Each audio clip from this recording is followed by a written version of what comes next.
berkati dan saya mau jadi berkat.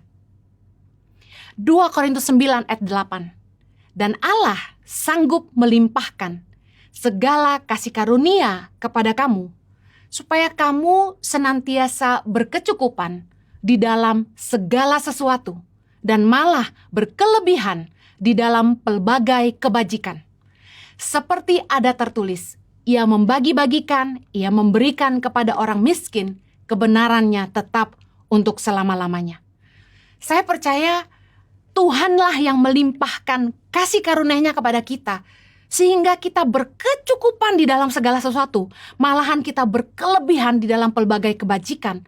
Ketika kita mampu memberkati orang lain, saya percaya itu kemurahan Tuhan. Kalau kita punya lebih, ayo berbagi. Belajar memberi dengan ketulusan hati. Seperti tadi firman Tuhan katakan, kalau kita kasih orang makan atau minum, lakukan dengan tulus hati. Jangan sampai kita nggak tulus ketika kita berbagi. Saya percaya Tuhan pasti memberkati orang yang memberi dengan ketulusan. Yang kedua, bagaimana kita belajar memberi dengan tulus? Berilah tanpa motivasi tersembunyi. Ayo, belajar tulus, jangan punya modus. Berilah tanpa motivasi tersembunyi. Beberapa orang memberi supaya dipuji orang. Supaya dipuji, aduh kamu baik banget sih. Matius 6 ayat kedua bilang begini. Jadi, apabila engkau memberi sedekah, janganlah engkau mencanangkan hal itu seperti yang dilakukan orang munafik di rumah-rumah ibadat dan di lorong-lorong, supaya mereka dipuji orang. Aku berkata kepadamu, sesungguhnya mereka sudah mendapat upahnya. Saya bersyukur Tuhan ngajarin kita gini. Kalau kita memberi, lalu gak ada yang berterima kasih sama kita. Bahkan mungkin waktu kita memberi, orang itu gak tahu bahwa kita beri. Firman Tuhan berkata, kalau kita sampai dipuji sama orang, kita sudah dapat upahnya. Saya percaya sebaliknya, kalau sampai kita gak dapat ucapan terima kasih, dan bahkan orang gak tahu kebaikan kita gak dipuji sama orang, berarti upahnya itu dari Bapa di sorga. Bersyukurlah kalau Anda ketemu dengan orang-orang yang gak tahu berterima kasih. Karena ketika kita menolong mereka dan mereka tidak membalas kebaikan kita, itu berarti bagian Tuhan yang membalasnya bagi kita. Firman Tuhan mengajar kita, kalau kita memberi, ayo lakukan, jangan kayak orang munafik yang hanya sekedar ingin dilihat orang, ingin dipuji orang. Memberilah dengan ketulusan. Jangan punya motivasi tersembunyi. Ada juga orang yang memberi dengan satu tujuan, supaya diberkati. Memberi itu kayak pancingan. Saya ingat satu hari, seorang pengusaha bercerita kepada saya, Bu Heni, pendeta-pendeta tuh suka tuh dikasih-kasih sama orang kaya. Malah mereka suka minta-minta sama konglomerat, ngajuin proposal buat bangun gereja dan sebagainya. Padahal tahu nggak? Orang pengusaha itu kalau dimintain sama pendeta duit, kalau nggak ngasih itu takut. Takut apa? Takut usahanya nggak diberkati. Jadi karena pendeta udah minta, terpaksa dikasih. Apalagi kalau pengusaha-pengusaha yang bidang usahanya adalah burung walet katanya. Wah itu mah wajib memberi. Buat panti asuhan, buat gereja katanya gitu. Bahkan dia berkata begini, itu ibaratnya buang sial Bu Heni. Saya kaget. Jadi mereka memberi untuk supaya menghalaukan sial dari usaha mereka. Supaya usaha mereka terus diberkati. Saya mau bilang gini, kita memberi itu bukan supaya Tuhan memberkati kita balik. Bukan alat pancingan. Tapi kita memberi, seperti tadi saya bilang, kita sadar kita sudah diberkati Tuhan.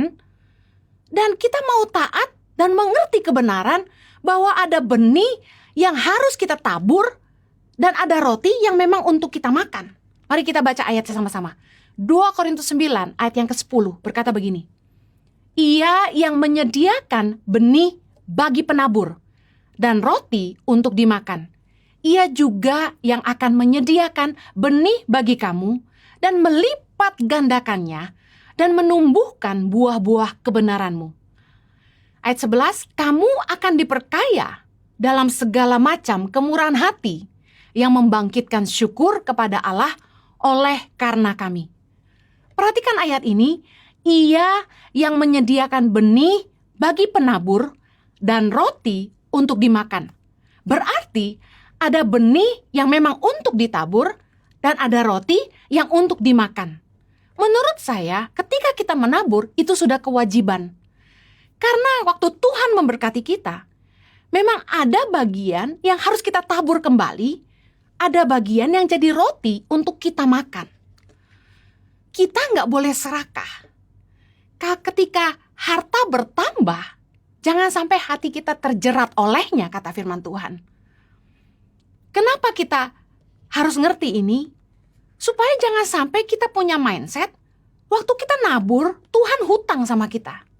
Waktu kita memberi, itu seperti pancingan supaya Tuhan memberkati kita lebih. Bukan. Lakukan karena ketaatan kita akan kebenaran firman. Bahwa memang ada benih yang harus ditabur dan ada roti yang harus kita makan. Saya percaya ketika kita belajar taat, menabur apa yang harus kita tabur, Tuhan pasti akan memberkati kita. Karena benih itu akan tumbuh. Dikatakan firman Tuhan, Ia juga yang akan menyediakan benih bagi kamu dan melipat gandakannya dan menumbuhkan buah-buah kebenaranmu. Ketika kita bisa nabur, saya percaya yang memampukan itu, yang memberikan benih itu adalah Tuhan. Jadi ketika kita menabur, untuk apapun, untuk siapapun, kita harus sadar itu bukan kita. Itu titipan benih dari Tuhan yang harus kita salurkan. Saya satu hari ditelepon oleh salah satu orang yang mengikuti khotbah di YouTube saya. Orang ini tergerak ingin menabur buat Tangan Pengharapan, dan ketika suami istri ini cerita bahwa mereka sendiri sedang kesusahan, bisnis mereka tutup, bisnis mereka nggak bisa jalan karena pandemi, ada kendaraan operasional yang akhirnya menjadi tidak terpakai, dan karena tidak terpakai, mereka ingin tabur buat Tangan Pengharapan. Ketika suami saya dengar itu, kami berdua bingung. Lalu saya spontan berkata begini, maaf Pak, Bu, kalau Anda sendiri sedang susah, kenapa kendaraannya tidak dijual saja supaya uangnya bisa untuk mencukupi kebutuhan Bapak dan Ibu? Bapak ini berkata begini, kalau saya jual dan saya pakai, uangnya habis Bu Heni. Tapi kalau saya tabur, bagi saya itu benih. Saya kaget mendengar ada orang yang bisa berpikir seperti itu di tengah-tengah masa sulit.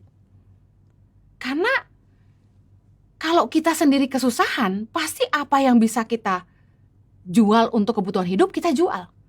Dan kita pasti akan berusaha menahan supaya bisa melewati masa sulit ke depan dengan persediaan yang ada. Tapi orang ini justru di masa sulit bisa berpikir bahwa apa yang dia punya itu dia harus tabur untuk jadi benih.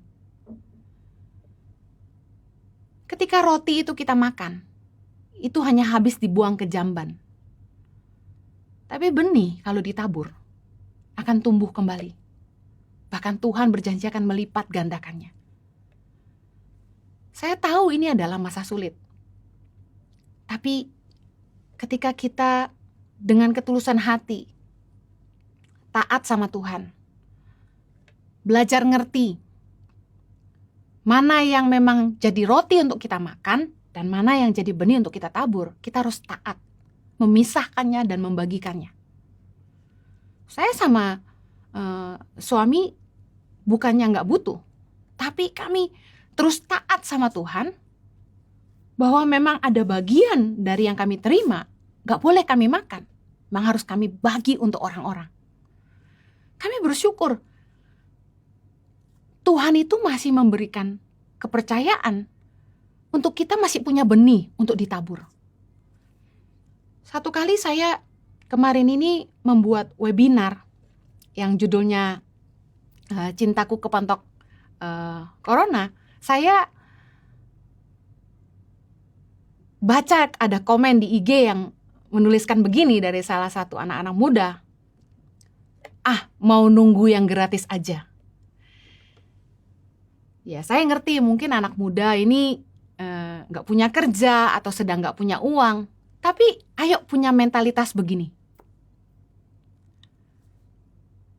Punya mentalitas, saya harus jadi berkat. Kalau orang baik sama kita, kalau orang itu memberkati hidup kita, kita jangan jadi orang yang mau terima aja. Ayo jadi orang yang punya mentalitas, saya harus jadi berkat juga. Jadi orang yang suka nabur. Percayalah firman Tuhan bahwa orang yang menabur banyak akan menuai banyak. Kita itu jangan pernah takut nabur. Karena orang yang berani memberi, Tuhan pun akan bermurah hati sama dia. Saya saksikan banget dalam hidup saya. Teman-teman yang ngirit, pelit, itu malah susah sendiri. Tapi orang-orang yang begitu murah hati, begitu diberkati. Saya tutup dengan ini. Mari belajar memberi dengan ketulusan hati. Karena Tuhan mengasihi orang-orang yang memberi dengan sukacita. Kenapa kita harus belajar tulus memberi? Karena kita sudah diberkati lebih dan kita pun harus berbagi. Ketika kita memberi, punyalah mentalitas saya mau memberkati. Kenapa kita harus tulus memberi? Karena itu kewajiban. Ada berkat yang memang benih untuk ditabur, ada berkat yang memang roti untuk dimakan. Ayo belajar, jangan jadi serakah. Ketika harta bertambah banyak, jangan sampai hati kita melekat padanya. Tuhan Yesus memberkati.